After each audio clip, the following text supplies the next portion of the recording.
Bonjour, monsieur Lecoquière. Donc, vous êtes professeur de géographie à l'Université du Havre, auteur du Sahara, un désert mondialisé dans la revue La Documentation photographique qui est parue cet été, à l'été 2015. Donc, bonjour, monsieur Lecoquière.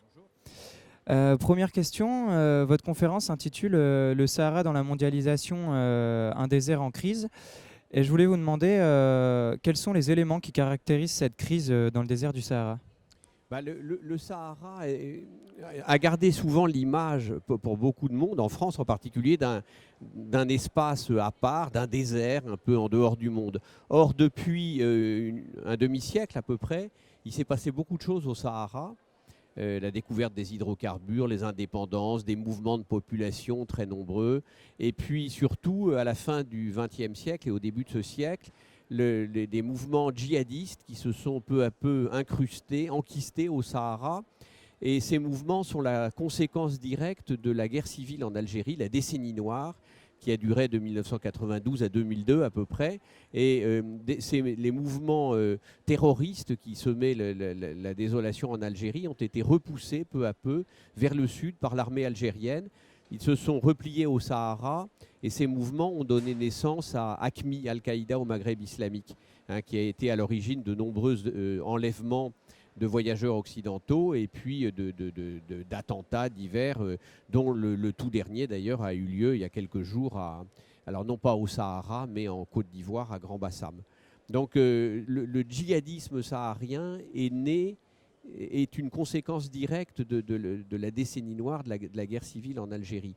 Et donc depuis cette période, le Sahara est pris dans une crise qui n'a pas cessé. Et le printemps arabe et la chute de Kadhafi en 2011 ont alimenté cette crise, l'ont renforcée parce que la Libye, qui était un pays dirigé par un dictateur, s'est trouvé précipité dans le chaos par la chute de Kadhafi. Les armes, les stocks d'armes qui avaient été amassés par Kadhafi se sont trouvés pratiquement en libre service. Les groupes terroristes sont venus se servir et ces armes qui sont en circulation partout alimentent les conflits. Et alors, dernier point, pour être très très rapide, il y a aujourd'hui une concurrence au Sahara entre AQMI, qui reste actif, et puis Daesh, le groupe État islamique qui s'est implanté dans le nord de la Libye. Et il y a une véritable concurrence terroriste qui s'est organisée au Sahara aujourd'hui et qui ne fait qu'amplifier ces mouvements. D'accord, merci. Mais avant de revenir au terrorisme, je voulais aborder avec vous le point du déplacement de flux de population et des migrants en fait dans le Sahara, parce que pour vous la mondialisation c'est surtout le déplacement de population. Et il y a un article de Jeune Afrique cet été qui disait que le Sahara était devenu aussi dangereux que la Méditerranée pour les migrants. Comment on peut décrire ces flux de population et est-ce qu'on peut être d'accord avec cette vision? Alors, le Sahara est très dangereux pour les migrants parce que les routes migratoires sont tenues par de véritables réseaux mafieux actuellement. Donc, effectivement, à ce titre-là, ces migrations sont très dangereuses. Alors, ce que je voudrais dire, c'est que ces réseaux migratoires transsahariens sont en réalité très anciens. Alors très anciens, enfin ils datent des années 1950-1960, lorsque les travailleurs des pays d'Afrique de l'Ouest quittaient leur pays pour aller chercher du travail là où il y en avait, c'est-à-dire dans les pays qui avaient des réserves d'hydrocarbures importantes, l'Algérie, la Libye, le Maroc aussi pour d'autres raisons.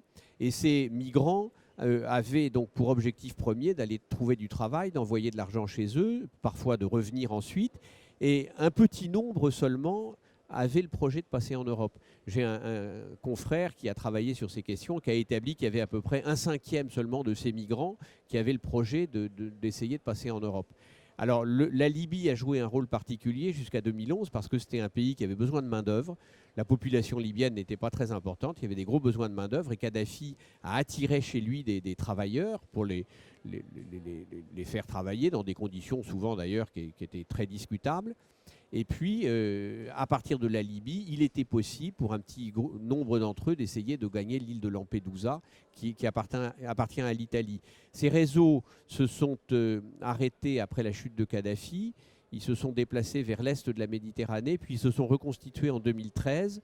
À nouveau, il y a des passages par la Libye aujourd'hui, mais ces réseaux sont vraiment devenus totalement mafieux aujourd'hui. Alors, dernière chose, c'est que ces routes migratoires transsahariennes ne sont pas les principales voies d'accès à l'Europe aujourd'hui. Les principales voies d'accès passent par la Turquie et la Grèce. Ils sont alimentés aujourd'hui par la Syrie, par des gens qui viennent de la Corne de l'Afrique, mais ce n'est plus ce ne sont plus les migrations transsahariennes qui sont les principales pourvoyeurs de migrants en Europe aujourd'hui. D'accord, merci. Autre question, mondialisation signifie aussi tourisme. Et de quelle manière le tourisme se développe-t-il au Sahara ces dernières années? Le tourisme n'existe plus quasiment. Le tourisme avait connu à peu près une décennie de développement entre en gros les années 2000-2010 pour faire simple, en Algérie, en Mauritanie, mais aussi un petit peu en Libye, au Niger, au Mali. Donc il y avait eu beaucoup de développement de tourisme, un tourisme d'aventure le plus souvent. Et avec les enlèvements qui ont eu lieu au Niger, aux mines d'uranium d'Arlit, puis l'enlèvement de 2 jeunes Français à Niamey au début des années 2010, ce tourisme s'est affaissé, a commencé à être fragilisé, et puis il a totalement disparu en 2013-2014. Il y a un pays dans lequel il restait du tourisme organisé, c'était le Tchad. Il y en a encore un tout petit peu, il y a des circuits qui existent encore au Tchad aujourd'hui, mais c'est le seul pays où il y a encore quelques possibilités. Lorsqu'on regarde les cartes de conseil aux voyageurs du ministère français des Affaires étrangères, on voit que la plus grande surface des pays sahariens, soit ceux du nord, soit ceux du sud, sont aujourd'hui en rouge, c'est-à-dire totalement déconseillés pour le tourisme. Il y a un petit peu d'orange, mais on peut dire que le tourisme saharien n'existe quasiment plus aujourd'hui. Et justement, pour enchaîner là-dessus, la mondialisation, vous l'avez dit, c'est aussi le développement du terrorisme dans le Sahara et le déplacement des groupes djihadistes dans le désert. Et comment, donc on a parlé des migrations, on a parlé du tourisme et des enlèvements. Comment on peut sécuriser un tel espace comme le Sahara? Alors c'est une terrible question.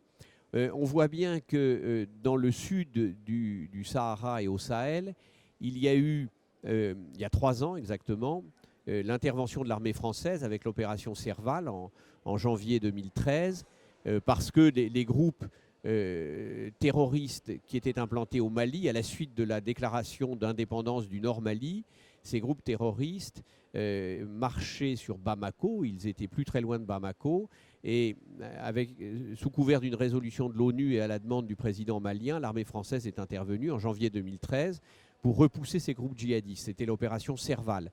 Ça a bien fonctionné. Cette opération Serval a donné naissance ensuite à l'opération Barkhane avec 5 pays de cette région de l'Afrique. Aujourd'hui, le siège opérationnel de l'opération Barkhane est à N'Djamena, au Tchad.